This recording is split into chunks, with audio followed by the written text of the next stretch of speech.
The OHP Uncut Podcast with Kannon. What's good? It's Kannon and my little Frenchie. You like my little Frenchie, don't you?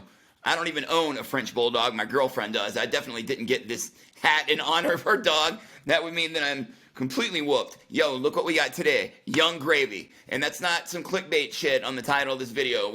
He really is in his bed doing this interview. Why on earth did he keep his rapping a secret from basically everyone in his life for a long, long time? He's going to tell us that today. What's he been buying himself now that he's actually making money? That today on OHP Uncut with Young Gravy. Thank you for watching. Subscribe to the channel for your chance to win a virtual meet and greet with your favorite artist. Click subscribe. Let's go. The OHP Uncut Podcast with Kannon.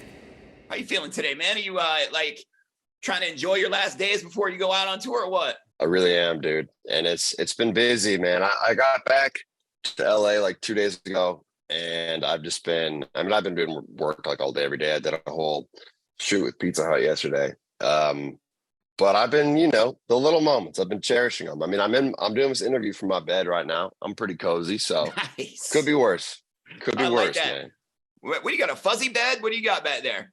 I just got, I got some, it's faux. I got some faux fur lining my bedpost. I got to keep it classy in here, Right, Yeah, won't man. hurt if you This is hit your head that's on the it. LA crib. Nice. Yeah, You absolutely have a place not. in No. Minnesota or no? I got a condo in Minneapolis, in Uptown. That's dope. We're Well, on, I'm not actually. there enough. Aren't you from like Rochester? From Rochester. My mom's house is still there. I still visit her for holidays and stuff, always. This show was on there. What's your favorite thing in Rochester, Minnesota? What's your favorite place to go to like eat? Chester's is probably my favorite. Also love Pascal's and Mr. Pitch's South. What's Chester's? Chester's is this bar and grill right downtown, right by my crib. A lot of good friends work there. It's beautiful, man. Anyone that goes to town, I make for there. Oh, okay. Well, when I imagine the selection is a little different in Rochester than it is in LA. Yeah. But I'm telling you, man, Chester's is big city quality. It's one of the few places back home that is like, the same level as some of these places out here. So it's awesome. Oh, they're getting a free commercial from Young Gravy on Open House Party. Absolutely, man. So, man, your life is changing. So tell me about the tour. It's about to kick off. Where does it kick off? Kicks off in Normal, Illinois. We're starting in Normal, Illinois, which was the first show to sell out. 3,000 people. I'd never heard of the city before, but I believe there's a college there. And it's just, I guess it's near things. We also have a Chicago show, which is not far from there. But yeah, Normal, Illinois is so crazy. And then Nashville. But we're doing a bunch of rehearsals in Nashville, starting like Halloween Day. I fly out there. And we're doing rehearsals. That's where, Nashville's where they keep the tour buses and all that stuff. So, and then we go through the South, up to the East Coast, over to Canada, Minneapolis for Thanksgiving. And then we go down to let me think. I think after that, we go down to Cali and whatnot, and then up the West Coast. You're going to be tired, man. You got to pace yourself when you're out there. I know you hear that from fellow artists that go on tour like that. Like, pace yourself, man. At this point, I tour more than almost any other artist at my level, and usually more or less days off because we'll always schedule extra things. I've probably done 120 shows this year already, which is ridiculous. Damn. After COVID, everyone wants a show, and I was like, "Yeah, let's get this bag." So, it feels good. I'm used to it. This started for you when you were in college, right? Yes, University of Wisconsin.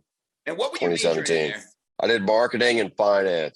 But I dropped finance so that I could graduate early. And what was like your dream job at that time? What did you think you were going to be doing? I was working at a startup accelerator. So I was basically taking these technologies and these small companies and I was the branding guy. So I'd make it sexy and make it sellable. And I'd teach these PhD nerd students how to talk to a crowd. So that's what I was doing. They offered me my own office in Atlanta. And I was going to go do that and open my own office and help startups in Atlanta. It was a great job. I loved it. But obviously being a rapper was my main dream. And I followed that. And here we are. I mean, it takes balls, man. How did you know that you had something special? What did you feel like you had that you were bringing to the table that, made it okay to quit school? I had a lot of, I was very well versed in hip hop now. I've been a fan for so long. All music I've got my whole life always listening to music at all times unless I'm talking to somebody. So and I have a really wide range of old stuff, new stuff, everything. I kind of knew what, well, I knew I could rap because I'd freestyle with friends back in the day. And I just felt like there was something missing. There was certain sounds that no one was dropping, which is kind of became my signature sound of like sampled trap, hard, cheerful banger music. Yeah, there's not too many people that cite both 3 6 Mafia and Smokey Robinson as some of their influences. Yeah, man, and that's exactly, I think, where I was like, you know what, this is different than what people are hearing these days. So I need to bring some of these sounds back and then give my own sauce on it, and start a new. What was the conversation with your parents like when you went and told them that you were going to quit school? First of all, I when I started rapping, I didn't show my face to anybody online. I mean, only 2 people knew that I was actually doing it because they lived in my apartment and knew that I was recording something. But I didn't tell anybody else, not even my good friends, because I was like embarrassed. I was like, oh, dude, this doesn't pop off. It's going to be so lame that I tried rapping. So there was like a year where I was just doing it and I was online. And over time, I'd tell some people, but my mom didn't find out for like a year and a half. And it was already at the point where I was like pretty popping. But I didn't quit school, man. I dropped a major so I could graduate early. So that's how you did it. Okay. During my last semester, I was flying out of class like 3 times a week to go meet with labels, but I was still finishing my, my homework and everything. Graduated with marketing and then went on tour like a week later. Are you annoyed by the label SoundCloud rapper? I always loved the SoundCloud rapper label. I mean, it was like people just like myself who our only platform was, SoundCloud. It's not like we knew anybody in the music industry. I knew nobody at all, everyone I met online. So I was proud. I still am proud to be called a SoundCloud rapper. And a lot of new ideas and a lot of things have stuck that were created in that era, like shorter songs, more distortion, a lot of drum patterns and stuff. So I'm proud of it, man. And no one really knows me as a SoundCloud rapper now because a lot of my listeners are on Spotify. It's all these college kids. There's a lot more women who don't really use SoundCloud, but that's where I came up. SoundCloud. And then you got the attention of a major label. What was that call like when you got the call to be signed? Man, I did a ton of meetings. They were whining and dining me because my music started popping off so quick that what is it called? Indify? There's this company that tracks the fastest growing artists across all social media, and they provide that to labels for a check. And I was the #1 artist on there. So every label was flying me out. I met with like 8 of them. And I'm getting wine and dine, and they're trying to convince me all these little things. And I got a good lawyer.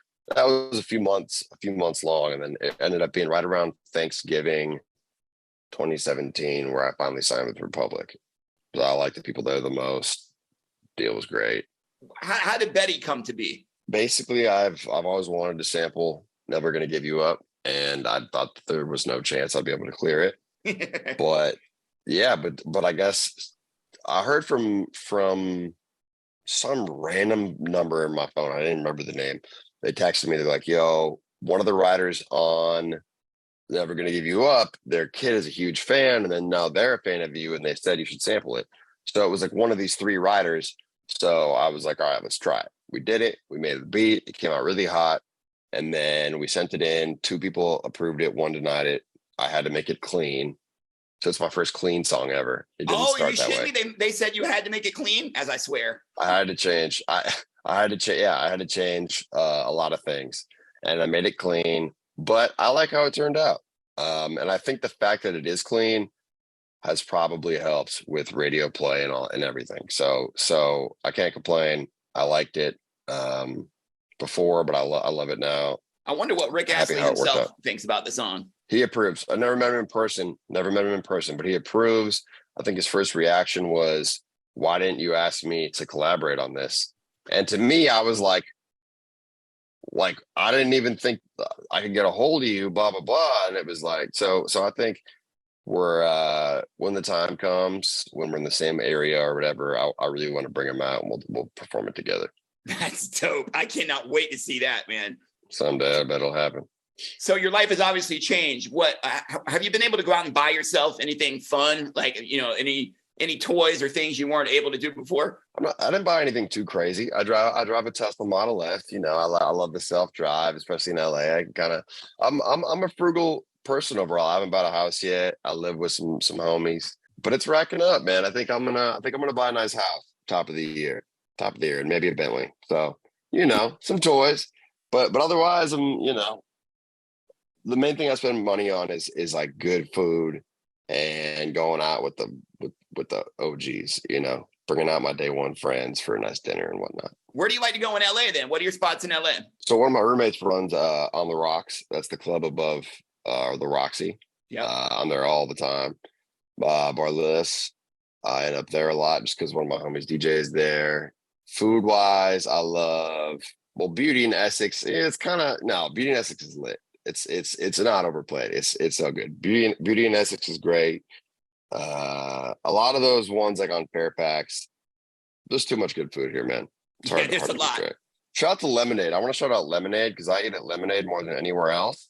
And I want them to hear this and give me a sponsorship or something because I love Lemonade. That's dope, man. So you got the tour, and then what else are you looking forward to this fall, man, and this holiday season? The album drops Friday, which is wild because I haven't dropped an album in so long. I keep forgetting that it's dropping soon. Then I look and it's like, wow. It's called Marvelous, and it's scrumptious. It's called Marvelous. It's marvelous. It's scrumptious. It's you know, it's magnificent. And 15 songs drops Friday. And then Baby Gravy tour all through November, December. We dropped Baby Gravy 3, which is our album together. That's going to be top of the year. I did some acting stuff with Comedy Central that'll be dropping soon. A lot of little new things, man. I've been dipping my toes. So a lot of side missions that are about to reveal themselves. Well, congratulations on all your success, man. It's nice to see you. I mean, I know you've worked your ass off for this, man. So just enjoy every minute of it, bro. Thank you, Shouts out to Baby I'm trying. We trying. had him on the show a couple of months ago, and he was talking you up as well, man. You two together are pretty incredible. That's my brother, man. Yeah, I can't wait to tour together. I look forward to seeing you guys, man. Let's play Betty. Thank you so much for your time, man. Appreciate you, dog. The OHP Uncut Podcast with Kannon.